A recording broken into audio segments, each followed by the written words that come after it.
जय श्री कृष्णा। आज हम सुनेंगे दशा रानी की कहानी। एक राजा के दो रानियां थी। राजा की अति प्यारी रानी का नाम लक्ष्मी था और राजा की दूसरी रानी जो पटरानी थी उसका नाम था कुलक्ष्मी। एक दिन लक्ष्मी रानी काठ की पार्टी ले मलिन वस्त्र पहनकर कोप भवन में जाकर के लेट गई। राजा ने उससे पूछा, तुम क्या चाहती हो? तो वो बोली कि कुलक्ष्मी रानी को देश निकाला दे दो।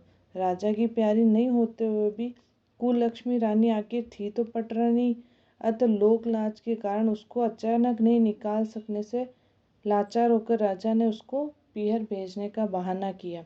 उन्होंने रानी को एक पालकी में सवार कराया और खुद घोड़े पर सवार होकर साथ चले और एक घने जंगल में जाकर राजा ने पालकी रखवा दी और कहारों को वहां से हटवा दिया। इसके बाद वे घोड़ा दौड़ाते हुए अपने महल में जा पहुंचे। कुलक्ष्मी रानी को बाट देखते देखते सवेरा हो गया। रानी को प्यास लगी थी। रानी ने एक सारस की जोड़ी को जाते हुए देखा। वह उसी के पीछे पीछे हो गई। कुछ देर के बाद एक नदी के तट पर पहुंच गई। रानी ने स्नान किया, समीपी पानी से प्यास बुझाई। जिस पर रानी ने स्नान किया उस घाट पर कुछ स्त्रियां स्नान कर रही थी। उन्होंने दशा रानी के गड्ढे लिए। उनके पास एक गंडा अधिक था।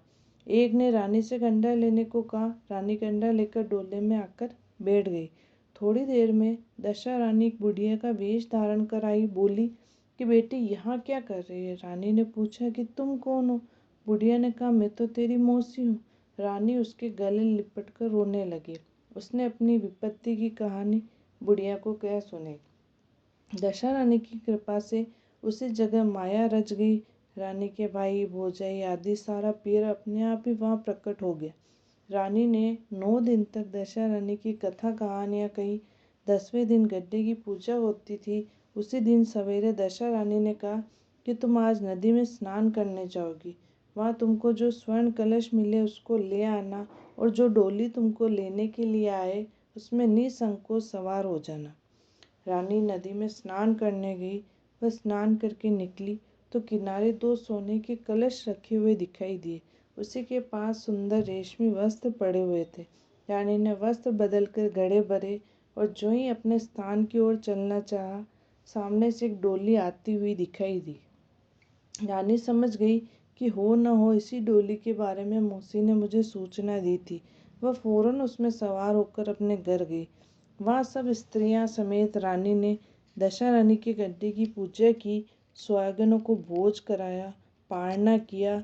उसके बाद रानी अपने पीहर के परिवार में आनंद पूर्वक हिल मिल करके रहने लगी। सहसा राजा को रानी का स्मरण हुआ। वह चलता चलता उस स्थान पर पहुंचा जहाँ वह रानी का डोला रख आया था।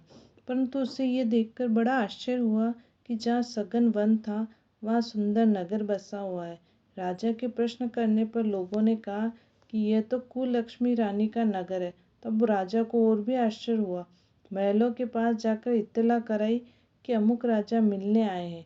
रानी ने राजा को महल के भीतर बुलवाया, वही डेरे पर ठहराया। दोपहर को राजा भोजन करने गए। उनके साथ एक नाई था, वह भी राजा के समीप ही खाने को बैठा। रानी राजा तथा नाई को भोजन परोसने लगी। पहली बार जो ही रानी ने नाई के सामने पत्तल रखी त्यों ही उसने रायते का एक छींटा रानी के पैर पर डाल दिया। रानी ने उसकी इस क्रिया को नहीं जाना। दूसरी बार रानी परोसने आई तब दूसरी पोशाक पहनकर आई। राजा मन में सोचने लगा, यहाँ तो एक क्या कई रानियां एक सी है।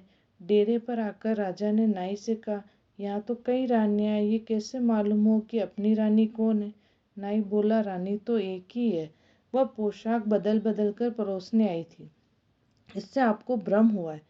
राजा ने पूछा कि तूने कैसे जाना कि रानी एक ही है? वो बोला, मैंने पहले ही रानी के पैर पर रायते का छींटा डाल दिया था। जब वह दूसरी बार परोसने आई तब भी उसके पैर पर वही छींटा था और जब तीसरी बार आई तब भी वही छींटा था।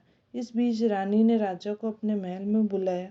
वहाँ सेज सजी हुई थी, उसी पर राजा को बिठाकर उसने पान दिया।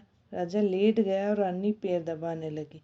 तब राजा ने कहा कि रानी बहुत दिन हो गए, अब राजधानी को चलो। रानी ने जवाब दिया, मैं नहीं जाती, आप तो मेरा सर्वनाश कर चुके थे।